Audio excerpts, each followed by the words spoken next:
안녕하세요 여러분. 들리는 설교의 제임스 오입니다. 여러분, 예수님께서 감옥이라는 공간에 내려가셔서 영들에게, 그 감옥에 갇혀있는 영들에게 선포하셨다, 이런 구절을 성경에서 보신 적이 있으십니까? 베드로전서 3장 18절에서 20절에 보면 예수님께서 감옥에 있는 영들에게 선포하셨다라는 구절이 나옵니다.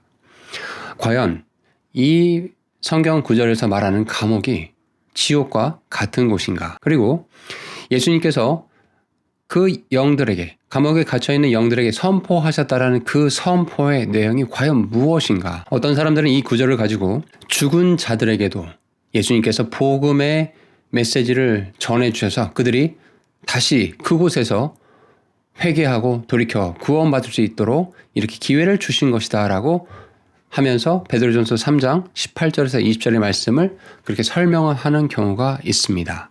과연 이 구절이 죽은 자들에게 두 번째 복음의 기회, 복음을 들을 수 있는 기회, 회개의 기회를 제공하시기 위한 단서로서 이 구절을 기록해 주신 것인가? 이처럼 많은 신학자들의 논의가 이루어진 이 구절은 우리의 영원한 운명과 하나님의 심판을 이해하는 데 매우 중요한 단서를 제공하고 있습니다.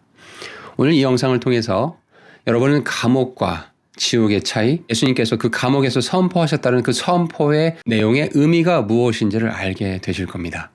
성경의 진리와 영적인 교훈, 지혜를 얻어가시길 바랍니다. 자, 그러면 본격적으로 시작해 볼까요? 먼저 성경 본문을 가서 보시면 베드로전서 3장 18절, 19절, 20절 말씀 제가 읽어 드리도록 하겠습니다. 그리스도께서도 죄들로 인하여 한 번 고난을 받으사 의로운 자로서 불의한 자를 대신하셨으니 이것은 그분께서 육체 안에서 죽임을 당하셨으되 성령으로 말미암아 살아나셔서 우리를 하나님께로 데려가려 하심이라. 19절, 그분께서 또한 성령으로 말미암아 감옥에 있는 영들에게 가사 선포하셨는데, 자, 여기서 이제 문제가 되는 구절이죠.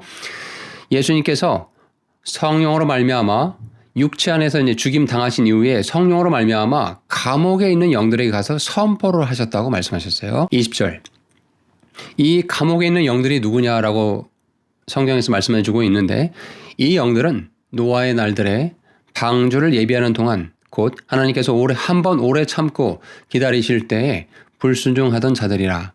방주 안에서 물로 말미암아 구원받은 자가 몇 안 되니 곧 8혼이라. 먼저 베드로전서 3장 18절, 19절, 20절의 말씀을 우리가 이해하기 위해서는 성경의 문맥, 맥락을 이해하는 것이 매우 중요합니다.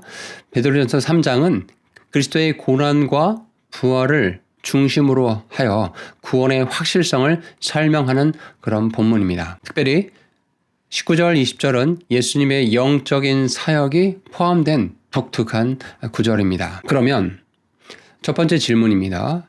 감옥에 있는 영들은 도대체 어떤 존재들인가? 자, 성경 본문에 이 해답이 나와 있거든요. 20절에 가서 보니까 이 영들은 노아의 날들에 방주를 예비하는 동안 곧 하나님께서 한 번 오래 참고 기다리실 때 불순종한 자들이다라고 성경이 말씀하고 있습니다. 자, 그렇다면 맥락적으로 봤을 때 감옥에 있는 대상은 노아 시대 때 불순종한 사람들이다라고 우리가 생각해 볼 수 있습니다. 노아 홍수 사건이 발생할 시점의 상황을 보시면 창세기 6장에 잘 기록이 되어 있습니다. 특별히 6장 5절에 가서 보시면 그 당시의 인간의 상태를 성경이 묘사하고 있는데, 마음으로 생각하는 모든 계획들이 항상 악하다라고 성경이 말씀하고 있습니다. 이 불순종한 사람들은 양심이 있었음에도 불구하고 기꺼이 죄와 반역을 선택한 사람들이었죠. 이 사람들은 하나님의 은혜를 떠나 인류의 전적인 부패를 예시해 주기도 합니다.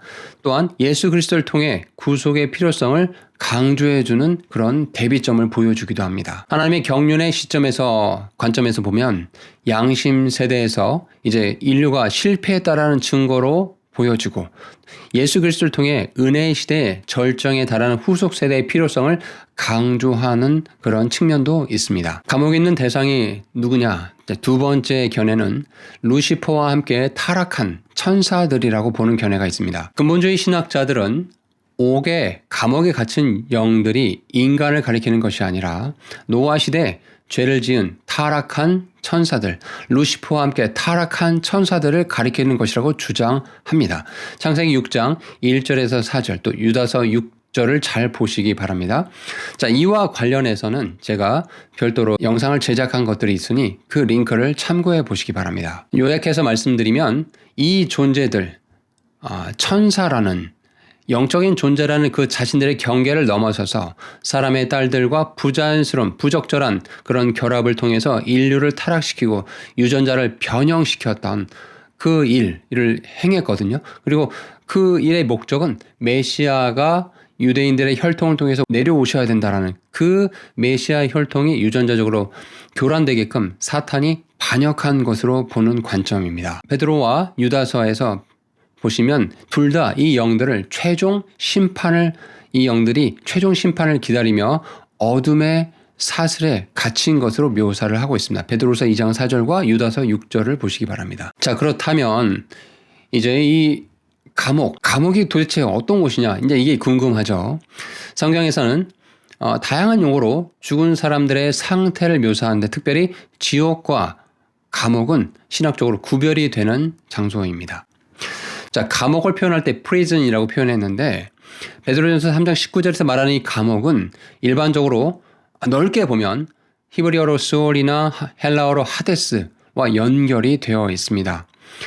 심판을 기다리는 상태로 최종적인 지옥, 게헨나 지옥이라고 부르죠. 불호수라고 불리는 이곳과는 구분이 되는 장소예요. 베드로서 2장 4절에 보면 하나님께서 죄를 지은 천사들을 아끼지 아니하사 지옥에 던지시고 어둠의 사슬에 넘겨주어 심판 때까지 예비해 두셨다라고 말씀이 기록되어 있습니다. 자, 이 구절에서는 또 지옥이라고 표현을 했어요. 그러니까 우리가 좀 헷갈리는 거죠.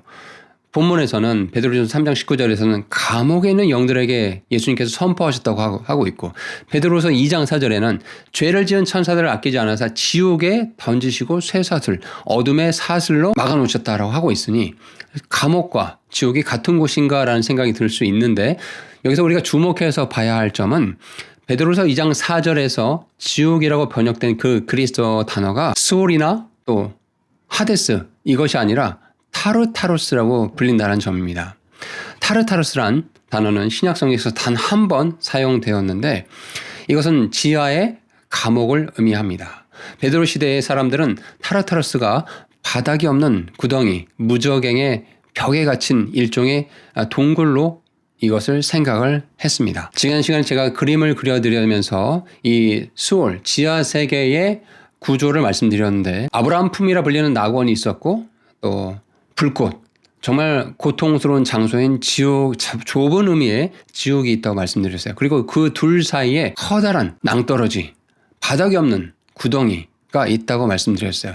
근데 그 공간을, 그 낭떠러지 좀 밑 공간을 타르타로스라고 성경은 말을 하고 있고 그 공간에, 타르타로스라는 공간에 타락한 천사들이 지금 어둠의 사슬에 묶여 있다라고 성경이 말씀하고 있는 것을 우리는 생각해 볼 수 있습니다. 그러니 최종적인 지옥인 게헨나 지옥과는 구분이 되는 그런 장소라는 것을 우리는 알 수 있지요. 예수님께서 이제 그 타르타르스라고 하는 그 감옥에 가셔서 무엇을 선포를 하셨을까? 예수님의 선포는 복음의 구원을 제공하는 것이 아닙니다. 먼저 기억할 점이 있습니다. 예수님께서 그 감옥에 갇힌 영들에게 선포하신 내용은 second chance, 두 번째 회개할 기회를 주시기 위한 선포의 내용, 복음의 메시지가 아니었다는 거예요.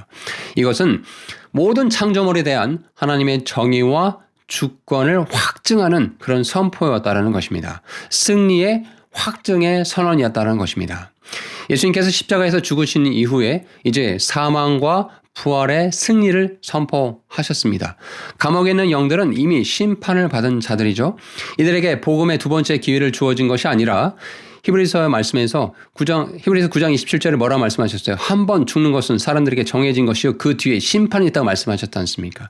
그렇기 때문에 죽음 이후에 두 번째 기회가 있다는 것은 성경적으로 옳지 않는 주장이라는 것을 기억하셔야 됩니다. 노아 시대의 사람들은 인류의 반역과 하나님의 공의로운 심판의 대표적인 상징을 보여주고 있어요. 예수님께서 이런 특정한 집단에게 그 감옥에 갇힌 영들이 노아 시대 불순종한 사람들이 혼들일 수도 있고 또 그 당시 타락한 천사들의 그 존재들 가능성이 두 가지 가능성이 있습니다. 어찌됐든 그 창조물들에게 특정한 집단에게 예수님께서 하나님의 공의와 정의가 자의적이지 않고 역사 전반에 걸쳐서 일관성이 있다는 점을 강조하시면서 인간과 영적인 존재 모두에게 하나님께 대한 반역, 고의적인 불순종, 거부함은 피할 수 없는 심판으로 이어진다는 점을 상기시켜주고 있다는 점을 우리는 이 본문에서 알 수 있습니다. 예수님께서 감옥에 있는 영들에게 선포하신 내용은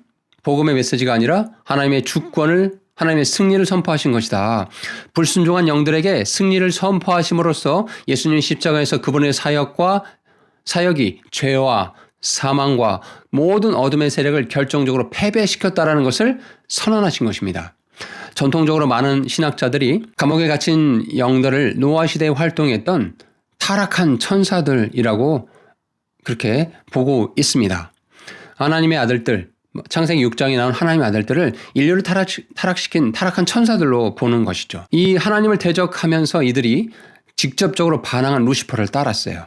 이 타락한 천사들의 죄는 너무나 사악하여서 하나님은 이들을 큰 날의 심판 때까지 타르타르스라는 그 감옥에 가두어 두신 겁니다. 따라서 예수님의 선포는 인간 죄인들뿐만 아니라 이러한 반역적인 영적인 존재들에게도 언급되어서 그들의 궁극적인 패배를 확증하게 될 것입니다. 이 선언은 구속 사업이 성취되었으며 하나님의 목적이 성취될 것이라는 우주적인 선언의 역할을 하는 것입니다. 결론의 말씀을 드리도록 하겠습니다.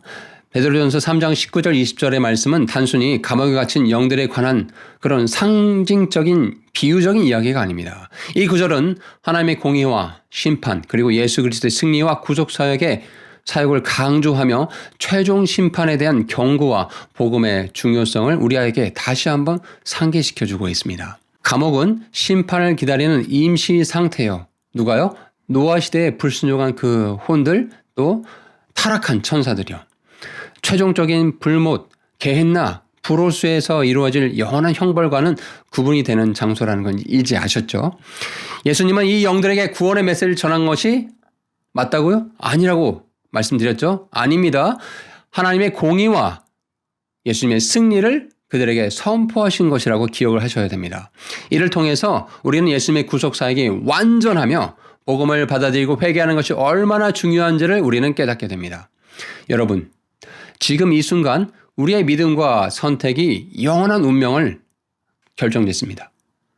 하나님의 말씀 속에 담긴 깊은 진리를 기억하면서 우리의 삶을 온전히 주님께 맡기는 여러분이 되시기를 바랍니다. 오늘 영상이 여러분에게 큰 깨달음과 도전이 되었기를 바랍니다.